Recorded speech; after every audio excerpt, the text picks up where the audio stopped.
Um, so that's basically more about like the esports side of like the metas and everything. So far I talked about the story of the game. I showed off some of the characters, some of their abilities, some ultimates. I talked about the game a bit. I talked about the metas of esports. But now there's the side, I want to show a little bit more of the art style of the game because I really enjoy the art style. It's very satisfying to look at, the colors and everything. And then I also want to show off some of the esports game modes that they play. Because there are certain limited game modes that can only be played on esports because they're more on the competitive side of things. For example, like, you're not going to play competitive 3v3 elimination. You're going to play the more competitive game modes. So what I want to do real quick, I'm going to try to do it as fast as I can. Oops, that's not what it is. It is up here. And then I can go to game browser and I can create my own game. That's another thing in this game. You can change the settings and you can create any kind of game mode you want, really. But these are the professional esports side game modes that you play. There's Assault, there's Control, there's Escort, and there's Hybrid. So I'm just gonna show off some of the game real quick. I'm gonna play it, not against anyone. I'm just gonna show off the maps, and I'm gonna show you just like how the games start and everything. So I'm gonna show off the Assault game mode. So Assault is basically two teams. One's defending your point, one is attacking it. And there's a bunch of different maps. I'm just gonna go through the main ones. See, like the art style of the game is just really nice. So there's attacking and defending. I'm just gonna choose a fast character. Each characters have their own spawn room. And so when you get eliminated, that's where you spawn, and that's where the advantage comes in, because you spawn back away from the point. So you would come over here on this map. The point is, this is the character Doomfist, by the way. He's one of my favorites. He's just really fast.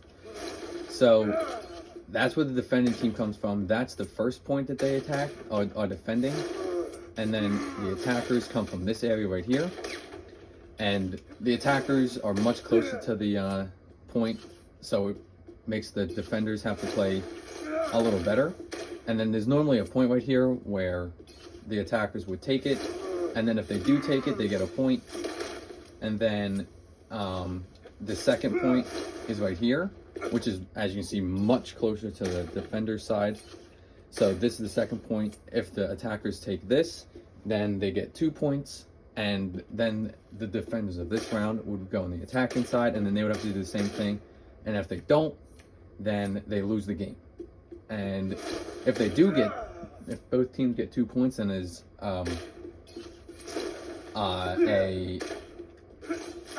more rounds to just see eventually who will not be able to take the points as much as the other team. So whoever has the most points at the end wins the game. And then, so what happens is, in the esports, they play, I believe, 3 different rounds. They play rounds of Assault, or maybe I think they play 4 rounds actually. They play rounds of Assault maps, then they play rounds of Control maps, which I'm about to show off.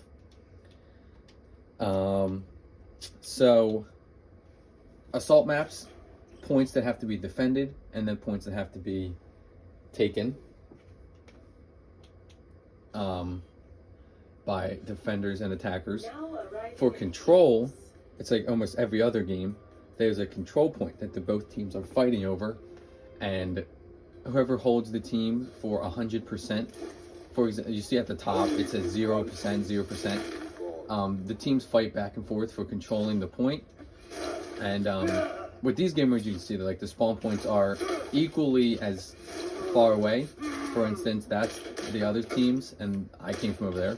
So there's not like an advantage to being on one side, not on this kind of game mode.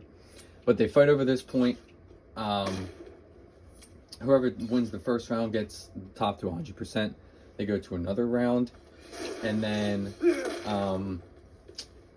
if the other team wins the second round, then they go to a third round of trying to control the point. And whoever wins the third round, or if you win 2 rounds in a row, then you win the game. So Control is just like King of the Hill in every other game. So that is the second game mode that the esports players have to go and play.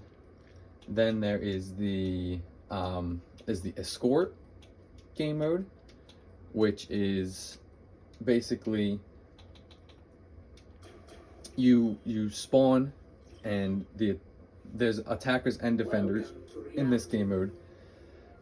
I'm not gonna be able to show off the full details of this one just because it's not a real game.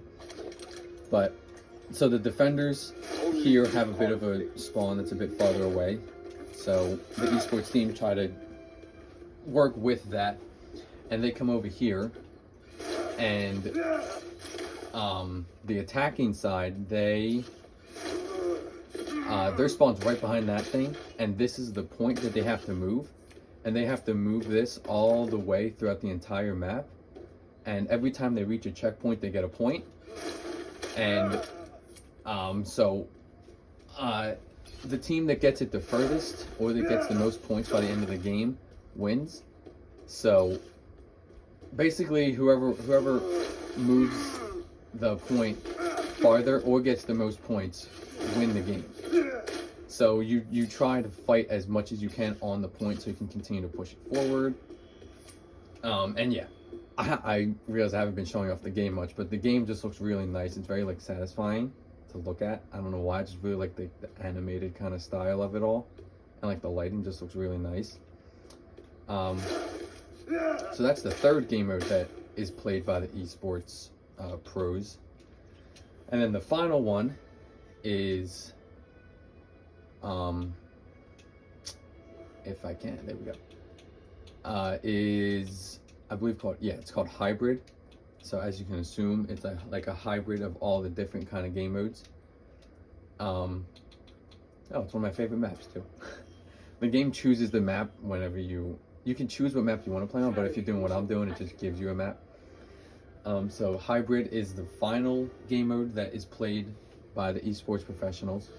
Again, there's attackers and defenders. Yeah, look at the game just looks very nice. It's just a really nice looking game. I just think it's very satisfying. So basically, the defenders come from here, and then you see that this is similar to the escort kind of game modes. You have to push that, but the attackers, they come from here, on this map at least. That's where the attackers come from, and they come right around here.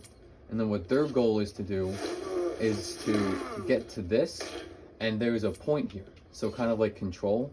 So they have to stay on the point for a certain amount of time, and then once they get it, this thing becomes active, and then they have to push this. So like a escort map. So the first part is control, and then if you beat the control part, you have to go to the you have to push it like the escort, and then it's basically escort for the rest of the game. You just push it all the way to the very end, and then again, whoever pushes it the farthest wins the game. But if one team doesn't even get to complete the control part of the game, and the other team does, then that's another way to win. So either you push it far, or you take the control point and the other team doesn't. But look, it's just such a nice looking game. It's very satisfying. It's colorful, which makes it look really good. It's not grayed out or anything. So yeah. So overall, I talked about the esport teams. I showed some of those off. I showed you some of the characters and how they'll be able to play differently. I showed you some of the maps, which looked really nice, like the art style and everything. I talked about some of the metas that the esports players play by. I didn't really talk about this. There's the competitive play. I didn't talk about it as much. Again, 6v6, and if you play competitive, you're also bound to those 4 game modes. You don't get to play any of the other ones. And then there's quick play, which is just casual play, really. So overall, there's just the story of Overwatch is there's a lot of it. There's a new event going on, as you can see, where they just released more story of the game. So the story is really in depth, and it's still growing as Overwatch 2 It's hopefully coming out soon. It was announced almost 3 years ago, so we're still patiently waiting, very patiently. So the story's in depth. There's a lot of characters, lots of abilities, different character for everyone. You'll jump on this game and you'll find someone you like to play. If you like going fast, if you like playing a little back, if you like playing aggressive, if you like playing slow, if you like healing, if you like defending, or if you like doing the damage, there's someone for everyone. If you like being up close, if you like being at a distance, and so really, if you can hop on this game and you will find a character that will fit your kind of game style. And they're still adding characters. When Overwatch 2 releases, I believe they said there's going to be around 6 new characters that launched with the game, so that's exciting. Just more characters that people can find that they enjoy the most. And then the different metas I discussed and how that pertains to esports and how the teams play. And then I discussed the esports side of game modes. And I showed you some of the maps. So really, Overwatch is just like, it's very diverse in everything. In the game modes, in the characters, and how you play the game, in the maps. So it's a really good game. I would recommend it for anyone that's looking for something new, because once you start playing it, you'll really enjoy it. And well, that's everything. And thank you for listening.